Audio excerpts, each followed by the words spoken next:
Hello there, summoners, and welcome back. We're here with episode 3, and by we, I mean I. I'm here with episode 3 of my School of Legends. Today we're going to be looking at another Fnatic game. Sorry about that, it's all European games so far, but I'll start doing some NA ones soon. It just happens to be the case that the European ones have been the most relevant ones. So, we're going to be looking at probably my favourite subject today, which is wave manipulation, and we're going to be doing that in the context of a 1-3-1. So we'll talk at the beginning a lot about 1-3-1s, and later use that to see kind of how you can, like within a 1-3-1 situation, what's the best way to manipulate your waves to apply pressure to the enemy team. And this is one thing that, if you're looking to improve in terms of your ranked 5s or your dynamic queue, whatever the hell you want to call it, teams, this is probably the easiest and most efficient way to do it. It makes your game so much easier. So let's quickly, before we start off, talk about team comps. In this game, Fnatic really does it all right. The last 2 videos I've done have been kind of complaining about people doing stuff wrong and being like, well, you should have done this is bad, etc, etc. Here we're looking at a positive example, so yeah. They do make a few slip-ups, but mostly we're going to be looking at the things they've done right and how to do that. So, team comp-wise,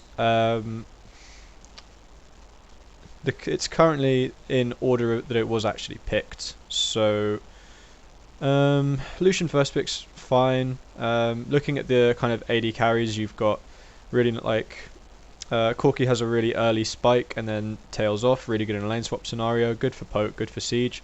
Lucian has a really smooth power curve. Nidalee, really strong early game spike, then a bit of a dip because most people get rid of Aegis. She's being played now a lot because of the Keystone Mastery kind of coming to prevalence, which gives you that extra max HP. Lee Sin, strong early game to kind of counteract the Nidalee's effect, to try and get some jungle duels in there. And then Fnatic's last 3 picks are pretty much just all picks. So what they're going to be looking to do this game is to create picks, and we'll touch on that a little bit as well, and how you can do that.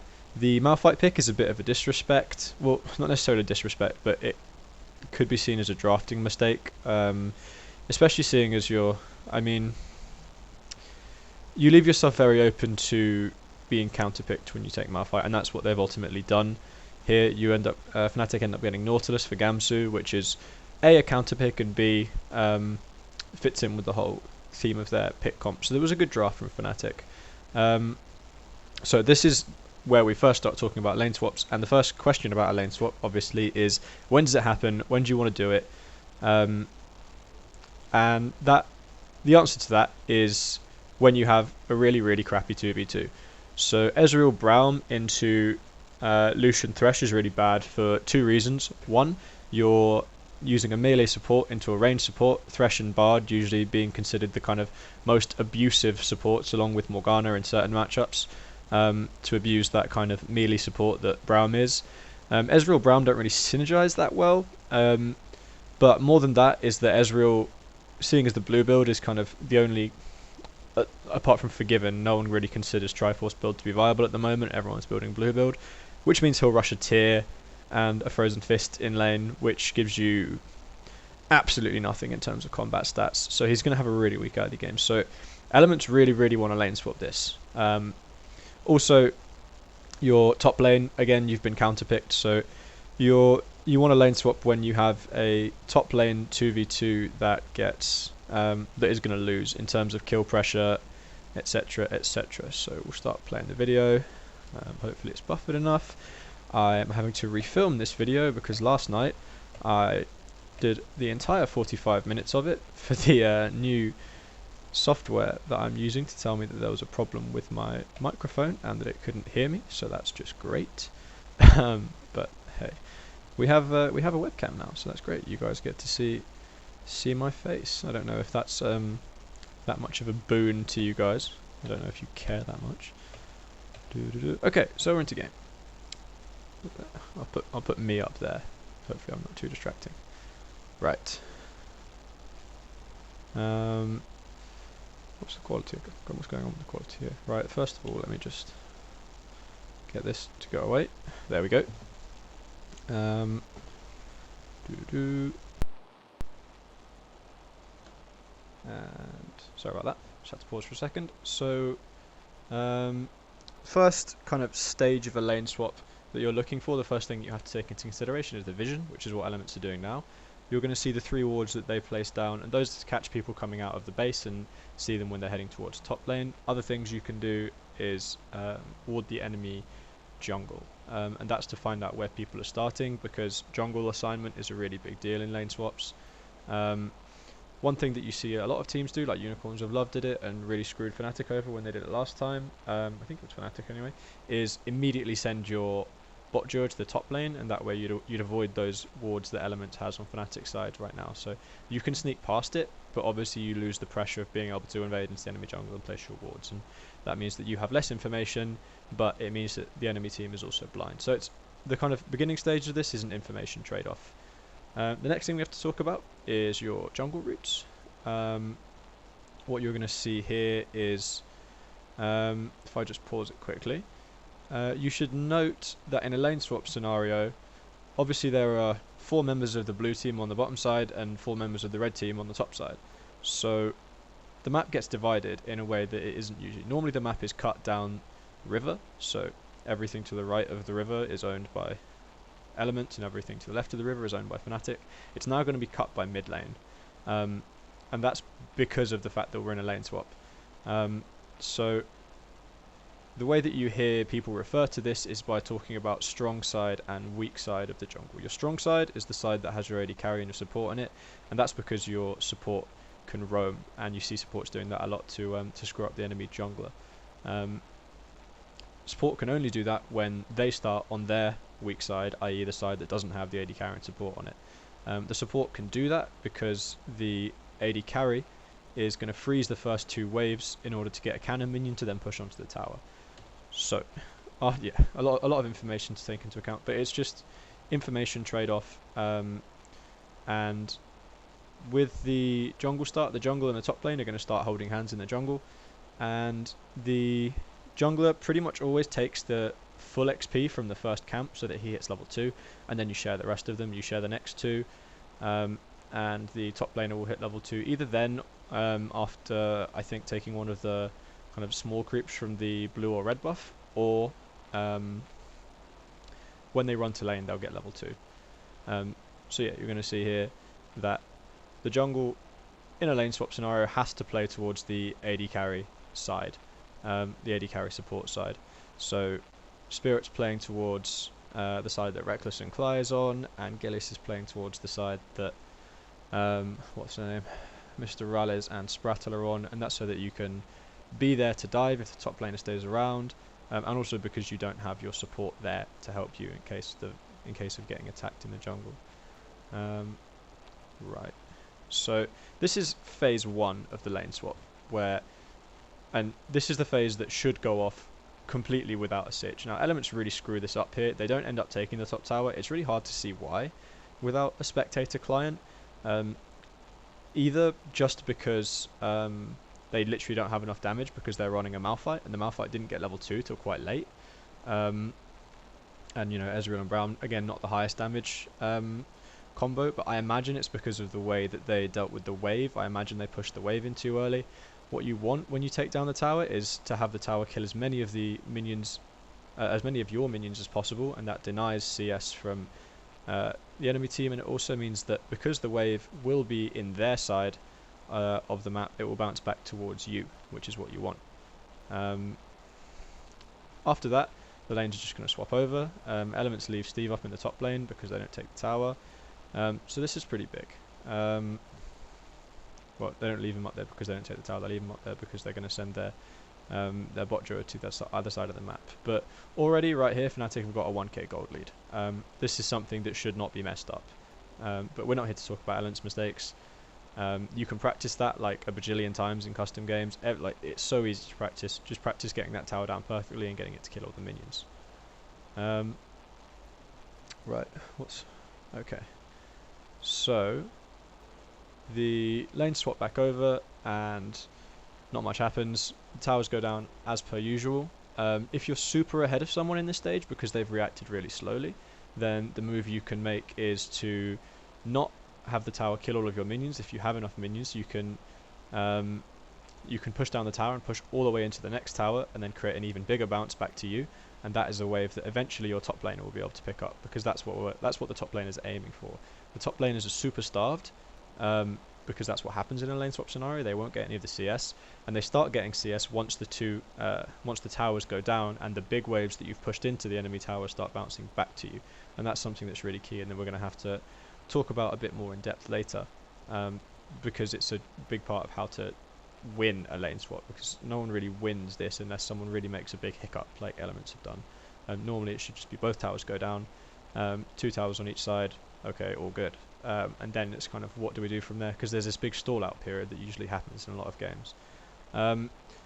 So what this kind of stall out period where you've got both the towers down, I mean if Elements hadn't docked it up, where you've got both the towers down on either side, that gives kind of strength to certain types of compositions and certain champions. So really pick-based compositions like Fnatic's running, because it allows you to rotate into the jungle really easily, and make big moves through the jungle and pick people off. It lends to people with kind of globals and ganks like Twisted Fate, because you have no security from your tower. And it lends to people like Fiora, Trundle, Quinn, people who benefit a lot from being able to split in a side lane down a really, really long lane where they can just chase you for the entire thing. So the bot lane wave is going to be in a big push, and this, if we pause this, so Elements kill the bottom side tower, they freeze it properly, right? So that means you're going to get a big bounce, well not freeze it, they make all of the minions on that on the bottom side die to the tower. Once all those minions die, like I said earlier, the wave is going to bounce back. That's what it's doing right now, and that's the side that Reckless is on, that's the wave that he's with, and obviously you can see Cly and Spirit playing towards that side, because that's what you do, you play to the side with the AD carry on it. Now, the kind of key here to note is that Elements have sent Mr. Rallis top, and this, for a number of reasons, is really dangerous, and it's something that you can use to abuse in your games. One, Rallis doesn't have teleport. Two, there's 2 freezing waves. Having 2 freezing waves is a really big deal, and this is where we start getting onto talking about how to use minion waves to control the enemy team. And we kind of touched on this briefly, I think last video, or no, it was number 1, episode number 1, where I think we touched on it in both actually. To be honest, I talk about minion waves a lot. If you have 2 minion waves pushing into the enemy towers, you know that people have to be there to pick them up, or if you have a minion wave there, someone has to be there to pick it up. So those players don't have liberty to roam on the map, right? You've got a massive wave pushing into the top tower, and Rallis is sat there freezing it, or even if he is pushing it out, he's not going to push it out quick enough to have pressure on your tower. So no one has to be in that top lane. You can commit 4 players to the bottom side, where Rallis isn't and can't be because he doesn't have teleport. And this is a really important factor as well, is that when you gank someone, if the top laner has teleport, the gank is less likely to pay off, right? And this is kind of what high level league is all about, or well, not even high level league, all league. Just winning games is how you win games, is by taking low risk and high probability of success plays. And what's the best way to do that is to make sure someone can't teleport in and screw up your gank. So you gank the guy with teleport where there's someone without teleport in the other lane. Pretty simple stuff, right? It's fairly logical, but you'd be surprised at the number of people that don't do that, or that just haven't thought about it. So why do we want to dive this, or why do we want to be here as Fnatic? Because you have a big minion wave in, like we said earlier, well, pushing in, and like we said earlier, this is the wave that the top laners really want to pick up, because they're hella starved right now.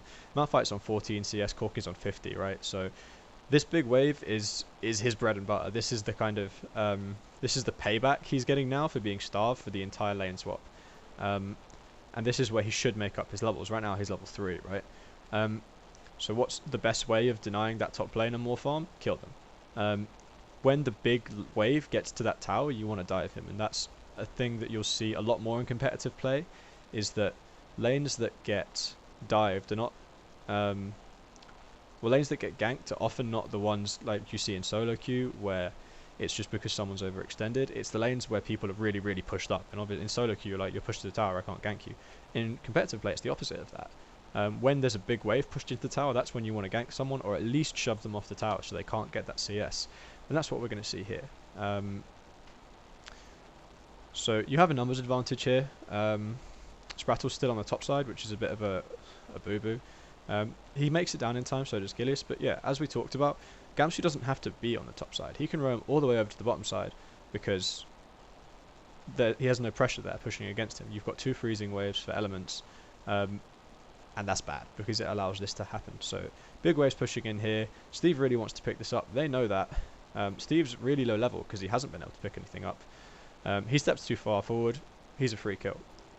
This is how you abuse people. This is what we were talking about last episode on just taking one player and just not letting them play League of Legends. Tilt them off the face of the earth, and it makes such a big difference, and it means that you're going to have such a big pressure advantage in, like, on one side of the map. If it's a top laner, you essentially just lose the split push for the rest of that game, and that's something we're going to see later that Gamsu does quite well, because Steve gets put out of this game very early and never really gets the chance to kind of make it back in. So, Fnatic gets another tower off of that. That's all good. And they're going to make a bit of a boo-boo here. So all this time, Mr. Alice, I mean, you get an inner tower, so that's great. You're going to have way more like wave pressure pushing into that tower.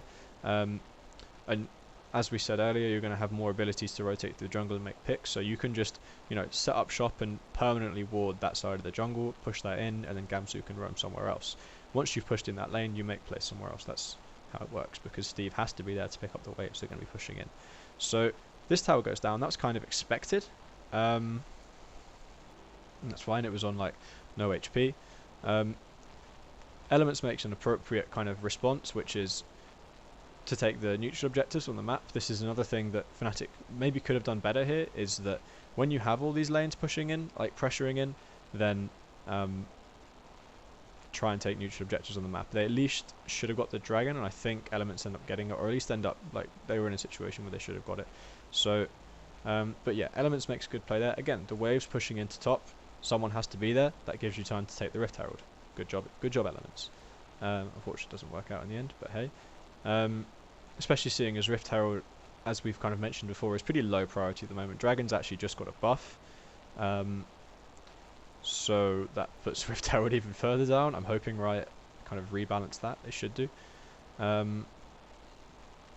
So, where does this game go next? Right, another thing we need to talk about, vision control. Looking at the top side, the fact that bot lane's pushed in and Steve can't move away from the bot lane, also the fact that he's starved as hell and is only level 5, means, guess what, they have no teleport pressure onto you, so you can walk into their top side jungle, get loads of wards down there, and prepare to push the top side. So that's kind of your next move. You want to always be focusing on the tower that is, like, you don't want to be focusing that bot lane right now, because you have to push in so far, and there's 2 mid towers still up, the outer and the inner one. So you want to rotate around to have your split push pressure on the side of the map that has the tower kind of most far out. Obviously, that's mid lane in this case, but mid lane is more difficult in the kind of comp that Fnatic are running, and it just in general, you have to have. You're trying to avoid this kind of ARAM thing where everyone just groups up and takes stuff. Again, Elements make a nice play. They're pushing the bot wave, and they take the dragon, because Reckless and Cly have to be there, and you have to have that security of, are they going to dive us? We can't see them because the minion wave's pushing into us. We can't get past that wave to get vision. If we do, then we lose the minions. So when that wave's pushed in, you take dragon. This is a huge part of taking objectives, towers, etc., especially neutral objectives in League, is push your waves, step 1, get vision, step 2, push waves again, and then go for your objective. Going, like as we've talked about before, kind of going for objectives without, or team fights especially, without pushing waves is a huge no-no, because it means that if you lose the team fight and the waves are pushing into you, they can take your base. If you lose a team fight and the waves are at their base because you've managed your side waves properly, they can't capitalize on that team fight, and as we talked about before, kills don't really matter. Like, unless you can get neutral objectives or towers off of those kills, it doesn't matter that you're a little bit of gold down. It's like, even if they ace you, it's like, I don't know, 1,000 or 2,000 gold without any bounties, etc. So Fnatic makes a bit of a mistake here, which is quite key again, and that's that as you saw down here just now as I was gobbling away, is that Reckless is freezing this wave. He's not pushing it hard. He's sitting there and waiting for the minions to die, or at least he was. He starts pushing now, but it's too late, and that's because Fnatic again falls into this trap of operating 2 freezes. Now the freeze means that you can sit there and farm safely at your tower, but if you have 2 freezes, then that's bad, because it means that elements can do this, and there's no counterplay from the other side, because guess what? Same thing as elements did. Reckless is bot without a TP, and he doesn't have enough wave pressure to push in. Fnatic are moving over to try and take the bottom tower, but it's going to be too late. So they were just a little bit too slow there, and they get punished for running 2 freezes again. So if you've got a freeze on one side of the map, that's nice, because it means your top laner can sit there and farm and out-CS the other guy, but be aware that that means you have to have pressure on the other side of the map, and if that's someone that doesn't have teleport, then it has to be pushed really hard. Otherwise, you're not going to be able to capitalize on it or like stop the gank or the dive or the tower pressure with the teleport. That being said, they do push a big enough of a wave into the bottom lane to force someone to go there. Really, Steve maybe should have gone to the bot lane, and Rallis could have gone to the mid lane. He's more wave clear, and Steve has TP, especially seeing as there are wards behind Fnatic. But this is something that you'll see in a lot of teams that run a blue Ez, is because he has such a massive power trough before he kind of activates at usually 25 to 35 minutes. They'll prioritize getting side lane farm on him. Oh, ambulance. So yeah. Something else that we need to talk about is itemization, and this is really great that this game actually happened the day after I published my last video, where I criticized Gamsu a fair bit for his teleport timings, and we talked a lot about kind of wave pressure and side lane farming, and I mentioned why aren't people picking up Banner of Command? Why aren't people doing this? They should be. It's a great item. And the next day Gamsu picks it up. Glad he was listening. Glad he was watching. But yeah, we're starting to see it now as well on jungle Gragas's and all kinds of things. We're starting to see 2 Banner of Commands plus a Zerot portal, and it just gives you such a ridiculous amount of side lane pressure, and that really wins games. It just makes it so much harder for the enemy team to close out the game against you, and really the only counter is get one, and that's where Steve kind of falls down a bit this game. So we're about to see Elements make a bit of another mistake. Is they push in this wave all the way into the bot lane, and they go, okay, we have one pushing wave, let's do some stuff, let's try and kill this Ahri. They don't have their hard engage here.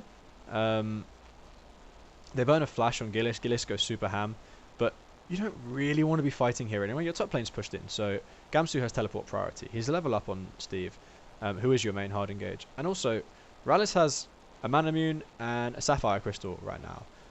Who are you going to kill? Just sit there and scale up into the late game. That's all you want to do on this blue Ezreal, is you want to get to late game, and you want to take a big team fight, and you want to kill everyone. You don't want to get picked in the early game, because Fnatic has a really, really strong mid game. Ahri is really good at killing people in the mid game. So is Nidalee. So is Nautilus. And again, this is kind of lesson 1 on how to roam. Push in the wave, which Gamsu does in the top lane, with his Banner of Command. Great item, yay. Then roam. Every time you roam, you want your lane to be pushed, and that's so that people can't follow you. Also, that if they do, they at least lose something. They lose chip damage on the towers, and they lose CS because the minions die to the towers. So we want to be maximising. This is what we're talking about. We're talking about wave control.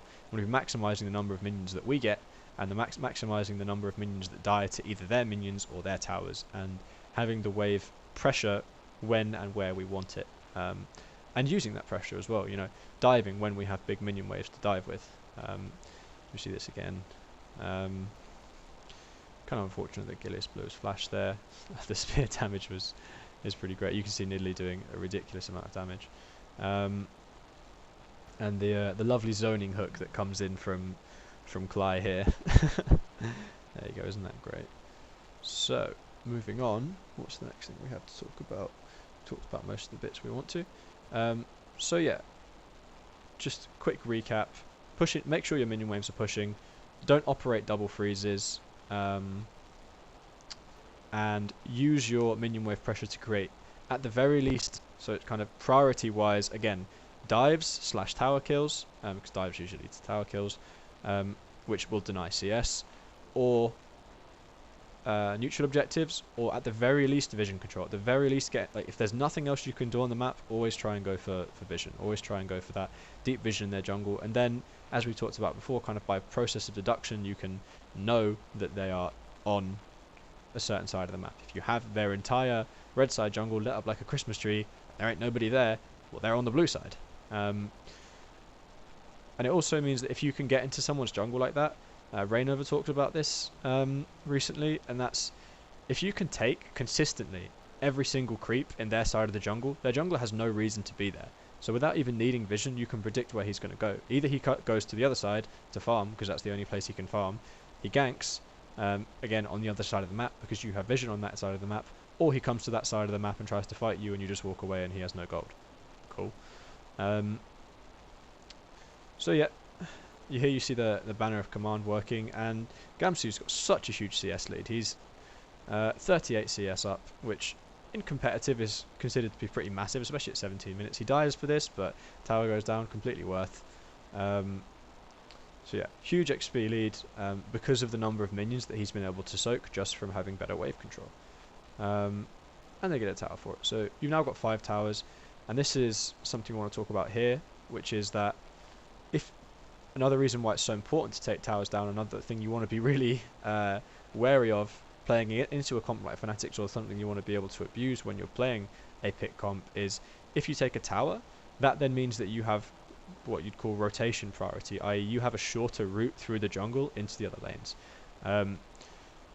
If you press up your line of vision into the enemy jungle, then they can't just walk from their top side straight down to that middle tower through the jungle. You can walk through the jungle. If they come into the jungle, you're going to kill them because they don't have vision there.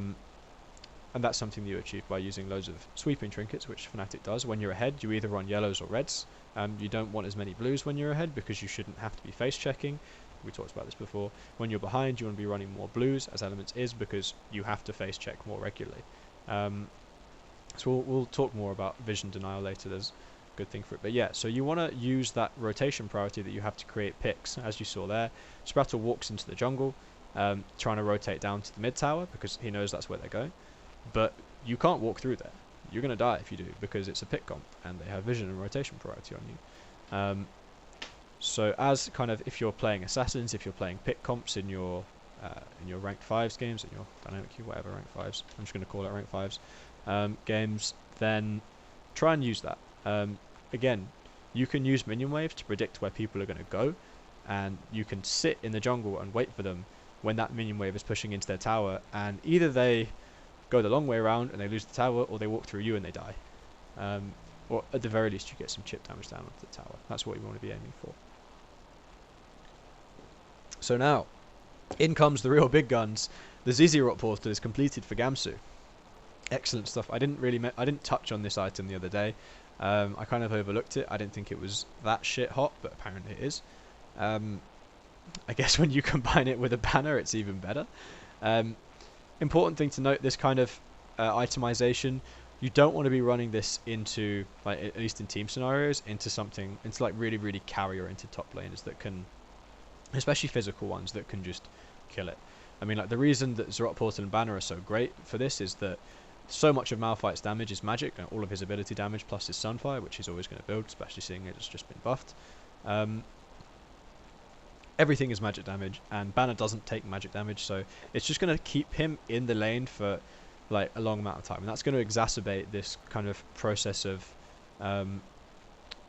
this effect that the wave control from Fnatic has in being like, well, we know where you're going to be. You have to be here, otherwise you lose this tower. And that's just going to make it even worse, because it's going to pin him there for even longer, because it's going to take him so long to actually kill these, kill the Zerot portal and kill the banner. So yeah, don't run this into kind of Fioras, don't run it into Quins, don't run it into Trundles, that kind of stuff, because they'll just kill your shit really easily. They'll kill the portal really quickly, and they'll kill the minions really easily. Run this into Lulus, Lissandras, Malphites, tanks, or AP split pushers, because it slows down the split push. And again, if you're Steve right now, really your only option is to build one yourself. He doesn't, and that makes him suffer.